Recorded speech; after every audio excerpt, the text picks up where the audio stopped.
하나님 말씀입니다. 하나님 말씀은 야고보서 5장입니다. 야고보서 5장 7절에서 11절까지 말씀 한 절씩 교독합니다. 그러므로 형제들아 주께서 강림하시기까지 길이 참으라. 보라 농부가 땅에서 나는 귀한 열매를 바라고 길이 참아 이른 비와 늦은 비를 기다리나니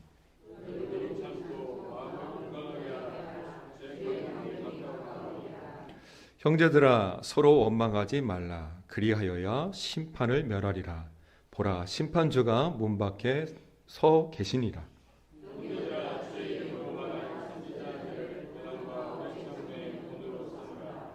함께요. 보라 인내하는 자를 우리의 복되다 하시나니 너희가 욥의 인내를 들었고 주께서 주신 결말을 보았거니와 주는 가장 자비하시고 여기시는 이시니라.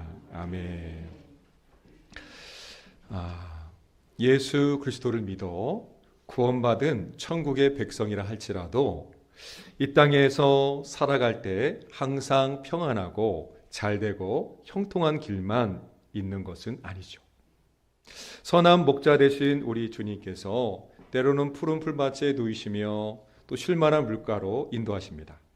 그런데 우리 주님께서는 때때로 우리를 사망의 음침한 골짜기로 이렇게 인도하실 때도 있죠. 사망의 음침한 골짜기는 너무도 감당하기 힘든 그런 길입니다. 참으로 그 길만큼은 우회하여 돌아가고 싶은 것이 우리의 마음입니다. 우리 주님이 함께 하시지만 믿음으로 그 고난을 견뎌내는 것은 우리의 몫이기 때문에 그렇습니다. 믿음으로 살았던 초대교회 성도들에게 고난이 있었습니다. 견디기 힘든 큰 시련이 있었죠. 믿음으로 살고자 하지만 그때 박해를 받고 착취를 당했고요. 또 애매히 고난을 받는 일들이 수다했습니다. 이러한 일을 당하게 되면 예수님을 믿고 따르는 우리는 어떻게 해야 할까요? 오늘 설교 제목처럼요. 길이 참는 수밖에 없습니다. 그러면 언제까지 참으면 될까요? 이것 또한 주님이 오시는 그날까지 참고 기다리는 것입니다. 하나님 나라의 시민권을 가지고 살아가는 우리입니다. 불의한 이 세상에서 나그네와 같은 존재임을 잊지 말고 또 예수께서 재림하시는 그날까지 인내하며 살아야 한다는 것을 말해주고 있습니다. 오늘 본문 7절 말씀인데요. 같이 읽겠습니다. 7절입니다. 시작.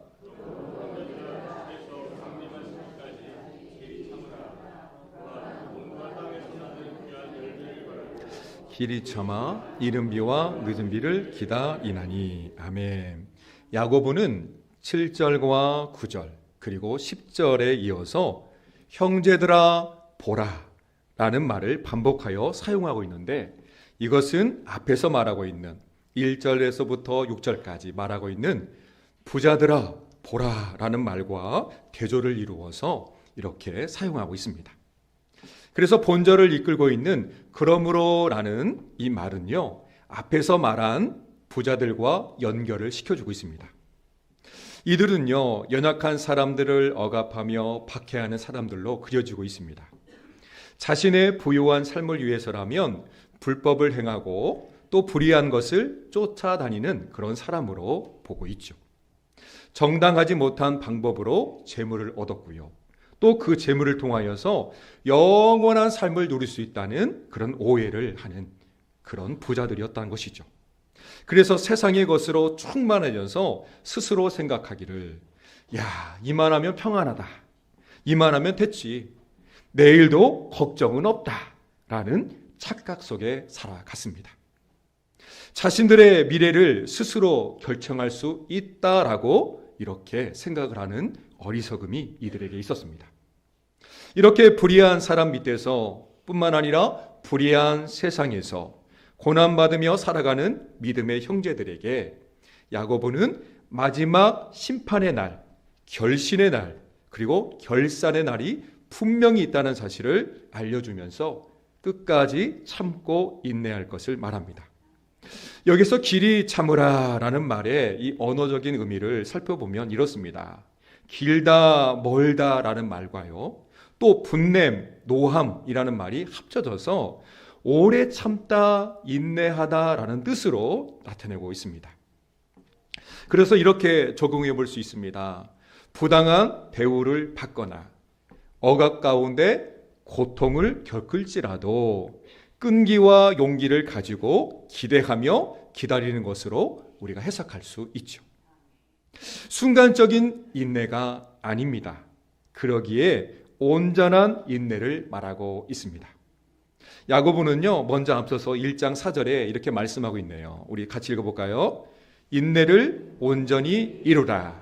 이는 너희로 온전하고 구비하여 조금도 부족함이 없게 하려 함이라. 아멘.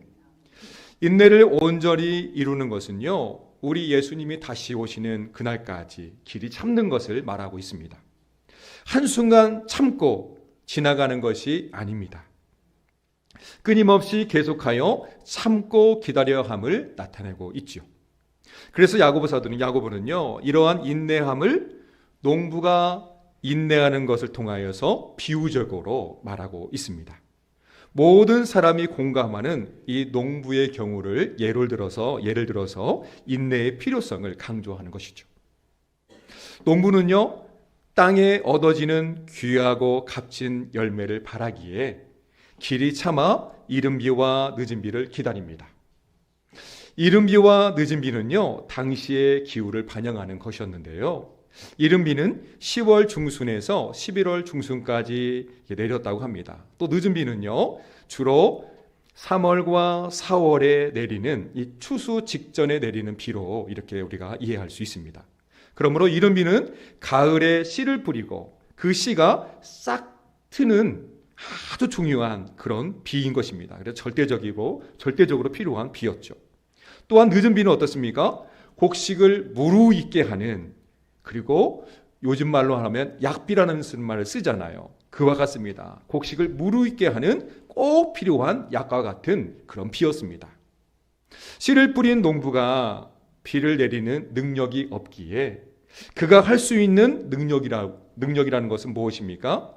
비가 내릴 때까지 인내하며 참아내는 기술, 이것이 그의 능력입니다.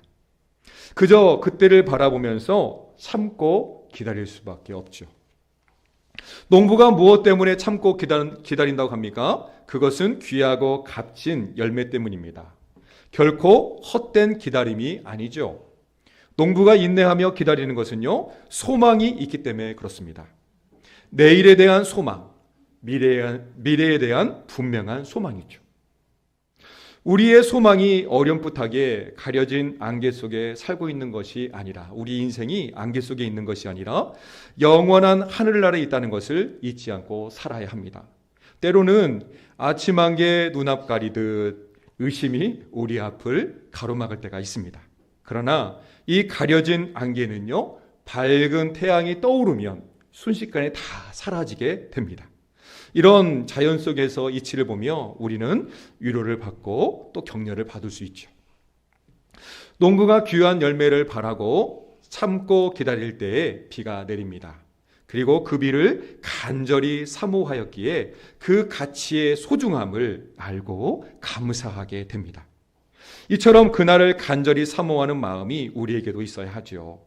우리가 볼 때 비록 더딘 것처럼 느껴질 때가 있으나 그날은 반드시 오게 됩니다. 우리는 하루하루를 성실하게 인내하며 고대함으로 기다려야만 하죠.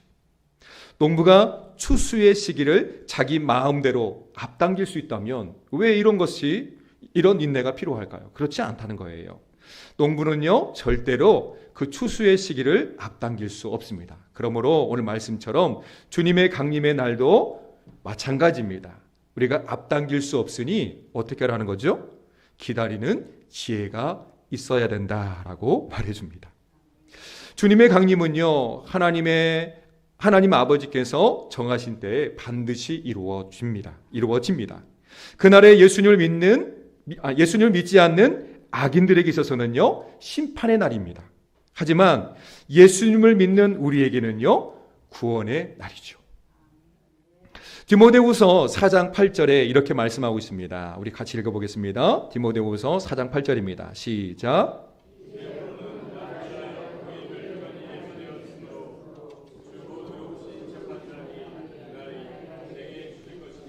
내게만 아니라 주의 나타나심을 사모하는 모든 자에게도니라. 아멘. 우리가 천국을 소망하며 참고 기다리면 주님도 반드시 오셔서 우리와 영원히 함께 하심을 말해주고 있습니다. 하나님 나라를 상속받게 하시고요, 또 하나님의 하나님 자녀된 권세를 우리에게 주신다는 것입니다. 그러므로 야고보는요 이렇게 말씀하네요. 8절입니다. 같이 읽겠습니다. 너희도 길이 참고 마음을 굳건하게 하라. 주의 강림이 가까우니라. 아멘.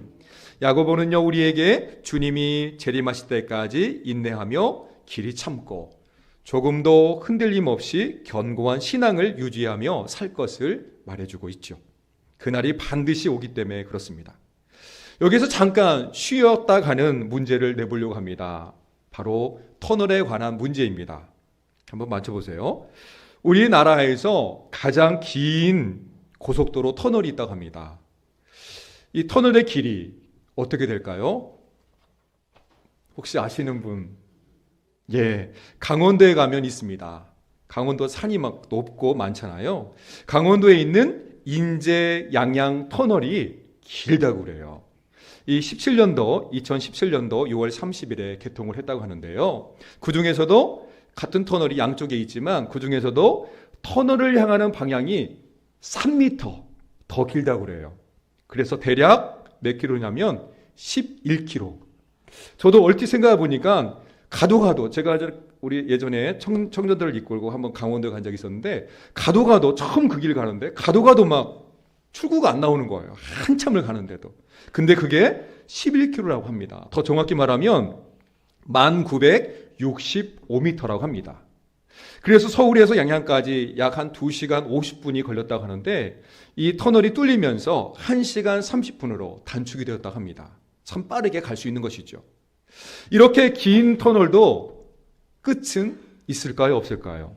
있습니다. 그렇습니다. 아무리 길고 긴 터널이라 할지라도 반드시 입구가 있다면 출구가 있는 법이죠. 우리에게 있어서도 고난의 그 출구는 반드시 있습니다. 그리고 그 출구가 가까이 왔다는 것입니다. 이제 포기하지 않고 발걸음을 몇 발자국만 더 떼게 되면 평안히 쉴 수 있는 곳, 바로 도착지에 우리가 머무르게 되는 것입니다. 우리 주님의 강림이 이와 같습니다. 예수님이 다시 이 땅에 오심으로 인하여서 우리는 영원한 안식을 누리게 됩니다. 이렇게 길이 참고 인내하되 원망하지 말 것을 야고보는 우리에게 명령하는데요. 7절에서 이어서 9절에서도 형제들아라는 이 친근한 호칭을 쓰면서 우리에게 권면하고 있습니다. 바로 원망하지 말라는 것이죠. 우리 9절입니다. 같이 읽겠습니다. 형제들아 서로 원망하지 말라. 그리하여야 심판을 멸하리라. 보라 심판주가 문 밖에 서 계시니라. 아멘. 그렇습니다. 어떠한 원망이든지 모든 원망은 우리에게 아무런 유익이 될 수 없죠. 오히려 원망은 우리로 죄악에 빠지게 하고 또 우리로 하나님과 하나님 나라에서 멀어지게 하는 것이 바로 이 원망이라는 것을 말해주고 있습니다. 그래서 예수님을 믿고 따르는 성도라면 그 무거운 짐을 지고 또 우리가 괴롭지만 또 힘들지만 원망하지 않는 그런 인내의 과정이 우리에게 있어야 함을 말해줍니다. 그렇습니다. 이렇게 그 인내의 과정에서 시험에 들지 않고 악에 빠지지 않아야 함을 말해주고 있는데요. 반드시 고난의 한계점을 뛰어넘을 것을 우리에게 시사하고 있는 것입니다. 그것이 인내인 것이죠.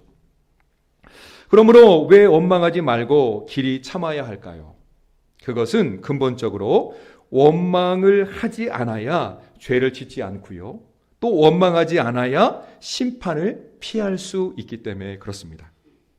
특별히 믿음의 공동체 안에서 형제들이 서로 원망하는 일은요, 하나님 앞에 큰 죄라는 것을 말해주고 있는데요. 우리가 잘 알고 있는 것처럼 민수기 14장에서 그렇게 표현하고 있습니다.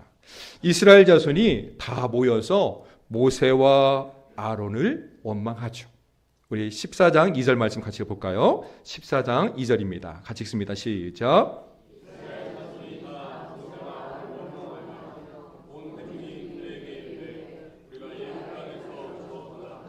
이 땅에서 죽었으면 좋았을 것을. 하나님께서 이 모든 원망의 말을 들으셨습니다. 그래서 출애굽할 때 그들이 말한 대로 20세 이상이었던 사람들은요, 광야에서 하나님의 진노로 다 죽고 말죠. 그들의 말처럼 말입니다. 원망하는 마음이 생길 때 지금 심판의 주님이 문 밖에 서 계시다는 사실 가운데 우리가 이것을 자각하고 또 이것을 기억하여서 길이 참아야만 합니다.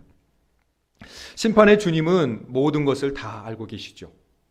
또 우리의 모든 것을 다 보고 계십니다. 우리가 원망이라는 것으로 반칙하는 순간 심판의 주님께서 곧바로 등장하셔서 우리에게 바로 빨간 카드, 이것을 내밀게 되는 것입니다. 그러므로 우리가 원망이라는 것에 붙들려 사는 것이 아니라 오히려 그것을 참고 인내하는 우리의 모습이 있어야 되겠습니다. 그런데 현재 당하고 있는 이 시련 때문에 이 자신의 우리의 신세를 한탄하거나 아니면 다른 사람에게 불평 섞인 말로 투덜거려서는 안 되는 것이죠. 그러기에 서로 인내하며 원망하지 않고 모든 사람에게 오래 참는 기술이, 이런 소망이 우리에게 있어야 합니다. 사도 바울은 이렇게 우리에게 권면하고 있네요. 데살로니가전서 5장 14절인데요. 또 같이 읽어보겠습니다. 또 형제들아 너희를 권면하노니 게으른 자들을 권계하며 약한 자들을 격려하고 힘이 없는 자들을 붙들어주며 모든 사람에게 오래 참으라. 아멘. 야고보는요, 우리 예수님이 다시 오실 때까지 원망하지 말고 길이 참으라고 하면서 결론적으로 주시는 말씀이 있습니다. 그것은 우리보다 앞서 믿음으로 살았던 믿음의 선진들을 본받으라는 것입니다. 그래서 길이 참으라는 것이죠. 우리 10절 말씀도 같이 읽어볼까요? 10절입니다. 시작. 주의 말씀으로 말한 선지자들을 고난과 오래 참음의 본으로 삼으라. 아멘. 이 말씀을 통해 고난 중에서도 인내한 구약의 선지자들을 모범으로 우리에게 제시합니다. 7절에서는 농부의 비유를 들어서 인내할 것을 말했잖아요. 근데 이번에는 구약의 선지자들을 통하여서 예를 들어서 인내할 것을 강조하죠. 이러한 강조는요, 고난 중에서도 인내하며 참고 이겨낸 우리 많은 선지자들을 떠올릴 수 있습니다. 엘리야나 엘리사, 또 예레미야, 이사야, 이런 등등의 선지자들이죠. 선지자들의 삶은요, 한결같이 이 인내의 삶을 살았습니다. 하나님 말씀을 대언하고 선포하는 것으로 인하여서 참 고난을 많이 당했죠. 그래서 야고보는 이제는 이 선지자들을 예를 들면서 우리의 안내 지침서로서 이 믿음의 선진들을 본보기로 우리에게 소개하고 있죠. 누구든지 감당하기 힘든 고난을 겪을 때 이렇게 착각할 수 있습니다. 우리가 잘 알고 있는 찬송 가운데 왜 나만 겪는 고난이냐고, 이렇게 좀 어색하네요. 세상에 나만 홀로 겪는 고난이라고 생각할 수 있습니다.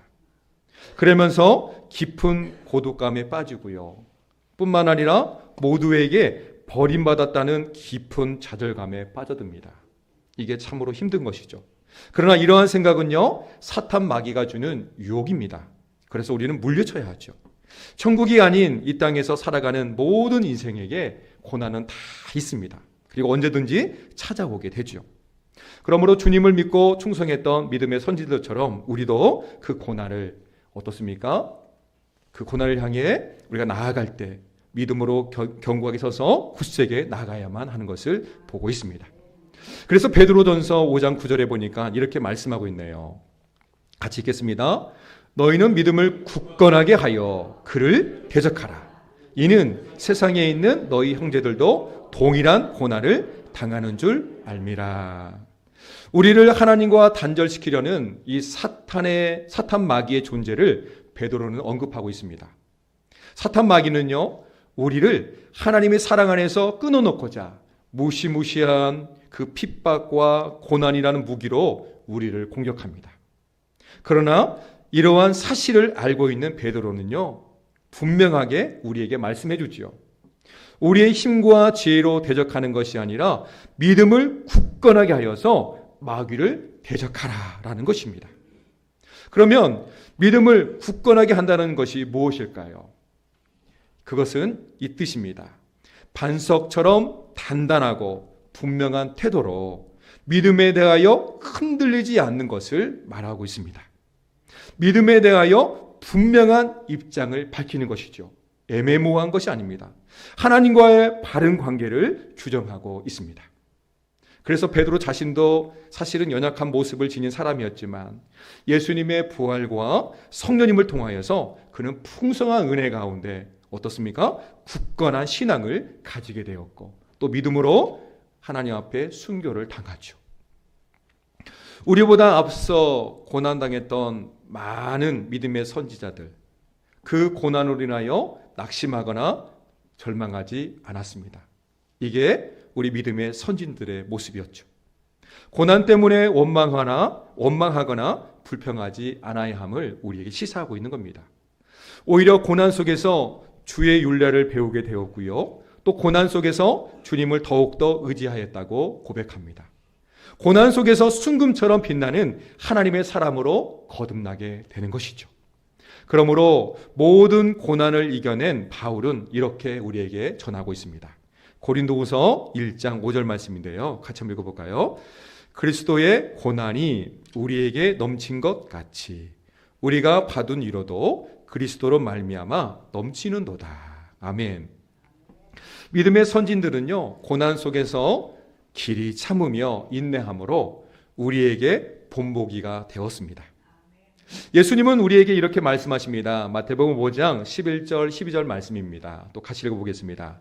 나로 말미암아 너희를 욕하고 박해하는 거짓으로 너희를 거슬러 모든 악한 말을 할 때에 너희에게는 복이 있나니. 계속 기뻐하고 즐거워하라.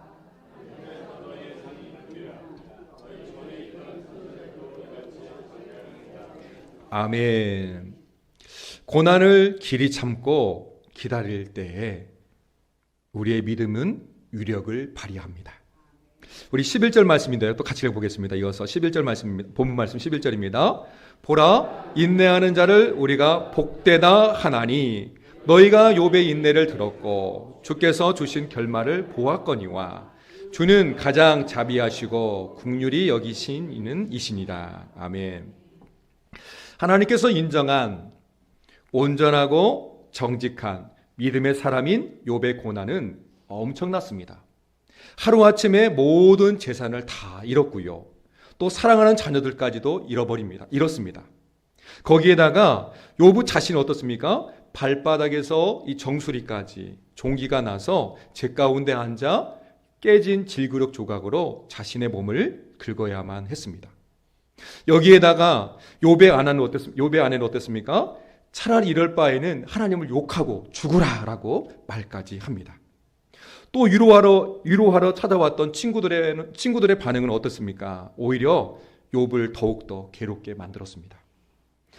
욥의 고난이 너무도 엄청났습니다. 그러나 욥은 모든 것을 아시는 하나님을 바라보며 끝까지 인내하였습니다. 그리고 더욱더 복된 사람으로 우뚝 서게 됩니다. 욥은 모든 것을 이긴 후에 이렇게 고백을 하죠. 욥기 42장 5절 말씀에 이렇게 고백하고 있습니다. 같이 읽어보겠습니다. 내가 주께 대하여 귀로 듣기만 하였사오나 이제는 눈으로 주를 배움나이다. 참 놀라운 고백입니다. 야고보는요, 이러한 욥의 인내를 오늘을 살아가는 우리에게 본받으라고 권면하고 있습니다. 사실 이 대목에서 아멘이 나오지는 않죠. 그렇습니다. 얼마나 무서운 짐일까요? 목사인 저도 욥을 본받으라라고 하는 이 야곱의 말에 참 두려움이 생깁니다. 그러나 하나님은요, 믿음으로 인내하는 사람을 기뻐하십니다. 그리고 믿음으로 인내하는 사람에게 자비와 긍휼을 반드시 베풀어 주십니다. 이러한 사실들을 기억하고 우리도 참는 것을 열심히 훈련을 해야만 합니다. 그렇다면 어떻게 훈련을 받아야 할까요? 오늘 본문의 표현에 있는 인내하는 이라는 말 속에서 훈련의 모습을 살펴볼 수 있습니다. 이 말의 의미를 보면 무엇 아래에라는 말과 머물다라는 말이 합쳐진 말로 사용되고 있는데요. 그래서 어떠한 상황에서도 피하지 않고 그곳에 머물러 있는 것을 뜻하죠. 그래서 좀 더 우리가 더 자세하게 보면 무거운 고난의 짐 아래에서 조금도 흔들림 없이 버티고 견디는 것을 나타내고 있습니다. 신앙의 고수의 모습이 이와 같지요. 전혀 흔들림이 없는 것입니다. 이게 가능할까요? 그러나 우리 힘으로는 가능하지 않지만 하나님께서 분명히 이길 수 있는 힘을 우리에게 주심을 말해주고 있습니다. 너희에게 인내가 필요함은 너희가 하나님의 뜻을 행한 후에 약속하신 것을 받기 위함이라 라고 히브리서 10장에서 이렇게 말씀하고 있네요. 야고보는요, 초대교회에 흩어진 성도들에게 주님의 재림에 대한 소망을 다시 상기시키며 고난 중에서도 끝까지 참고 인내할 것을 권면합니다.